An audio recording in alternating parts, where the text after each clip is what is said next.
ہمیں سوچنے کا وقت ملے گا، ہم روزے سے ہوں گے، بیٹھنے کا موقع. ہمارے صوفیہ ایک مراقبہ کراتے ہیں.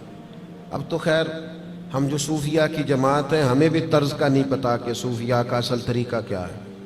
نہ ہمارے ہاں وظائف پڑھنے کا وہ رواج ہے، نہ اکیلے میں بیٹھ کے کچھ دیر مراقبے کی وہ کیفیات ہیں، نہ دعا اور مناجات اور وہ اکیلے کی عبادتیں تنہائی کی، دوسروں سے کٹ کے اللہ کو یاد کرنا، تھوڑی دیر کے لیے کرنا لیکن تنہائی میں. ہمارے ہاں جو چیز بھی ہوتی ہے وہ چونکہ زیادہ تر اجتماعی ہوتی ہے، تو اجتماعی چیزیں زیادہ تر فیس بک پہ ہوتی ہیں، تو پھر وہ اس کی وہ کیفیت نہیں رہتی، وہ ذوق نہیں رہتا. آپ رمضانوں میں تھوڑا اکیلے بیٹھیں، تھوڑا تنہائی میں وقت گزاریں. غار حرا میں تنہا بیٹھنا بھی تو نبی کریم کا طریقہ ہے. غار ثور میں 3 دن سب سے کٹ کے اسلام رہبانیت کی نفی کرتا ہے، لیکن کچھ دیر کے لیے خلوت کرنا، اکیلے میں بیٹھنا، تھوڑی دیر اپنے آپ سے گفتگو کرنا. ڈھونڈتا پھرتا ہوں اے اقبال اپنے آپ کو، آپ ہی گویا مسافر، آپ ہی منزل ہوں میں. زمانہ بیت گیا، ہم نے اپنے آپ سے بات ہی نہیں کی.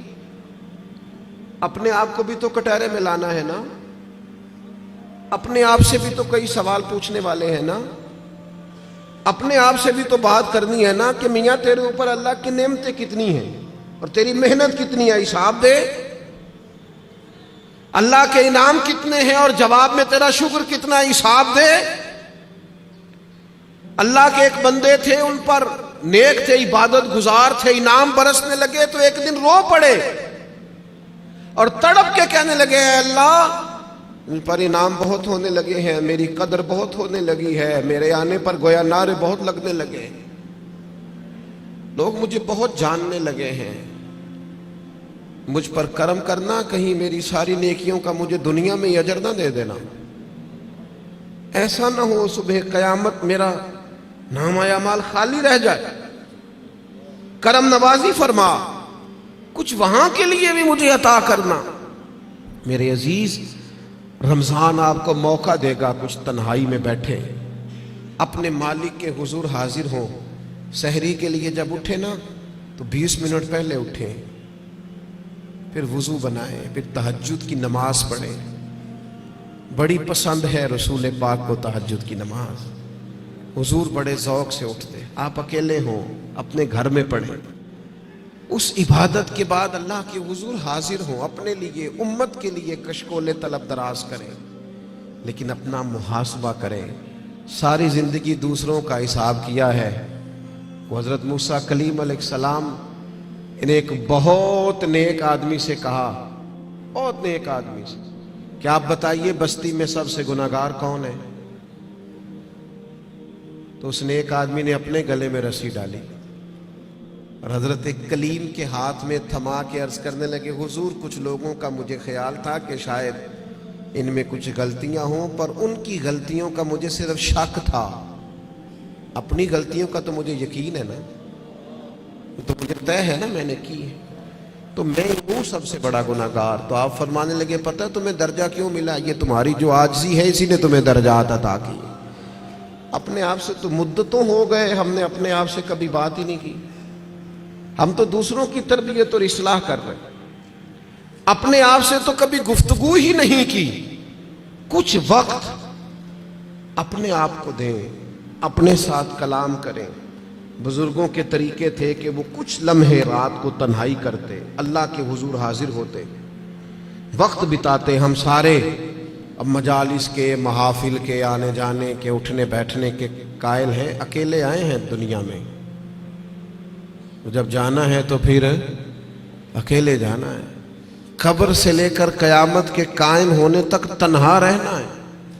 تو تھوڑی سی تنہائی تھوڑی دیر کے لیے کرنا شروع کریں نا اللہ کی بارگاہ میں. تو یہ 5 باتیں آپ کی خدمت میں نے رمضان کے تعلق سے عرض کی ہیں. ایک گزارش میری آپ سے اور ہے بات ختم کرتے ہوئے، یقیناً آپ توجہ کریں گے. اپنی زندگی سے تنقید بہت زیادہ نکال دیں. ہماری نہ کچھ آنکھیں زیادہ کھل گئی ہیں جو زیادہ ہی تنقید. اللہ کے بندے ہیں ہم سارے. اس قدر زیادہ میں تنقید سننے لگا ہوں۔ اصلاح کرنا، میں ابھی حرم شریف گیا تھا، میں نے واپس آ کے بھی دوستوں سے کہا، وہاں بھی کچھ دوست کہتے ہیں وہ دیکھو وہ کیا کر رہا ہے۔ میں نے کہا یار تیرا کیا خیال ہے، جو بڑے نکمے تھے وہ بلا لیے گئے، یہاں تو جو بڑے مقبول ہوتے ہیں ان کو حاضری کے موقع ملتے ہیں۔ ہر جگہ غلطیاں ہی ڈھونڈتے ہو، صرف گفتگو کے موضوعات ہی تلاش کرتے ہو، اللہ کے بندوں کی خوبیاں بھی تو دیکھو نا۔ کم از کم ایک ماہ ایسا ضرور گزارے جس میں صرف خیر تلاش کریں، اچھائیاں تلاش کریں، تھوڑی دیر کے لیے صرف نظر کریں لوگوں کی جو اعمال کی غلطیاں ہیں۔ عقیدہ تو چلو ایک بنیادی چیز ہے، تو میں عرض کروں گا تنقید والی زندگی اور ہر وقت کمزوریاں ڈسکس کرنا، ہر وقت۔ آپ کو پتہ ہے سیدہ عائشہ صدیقہ فرماتی ہیں حضور کی طبیعت کے مطابق اگر کبھی کھانا نہ ہوتا تو چھوڑ دیتے، لیکن کبھی اس میں سے نقص،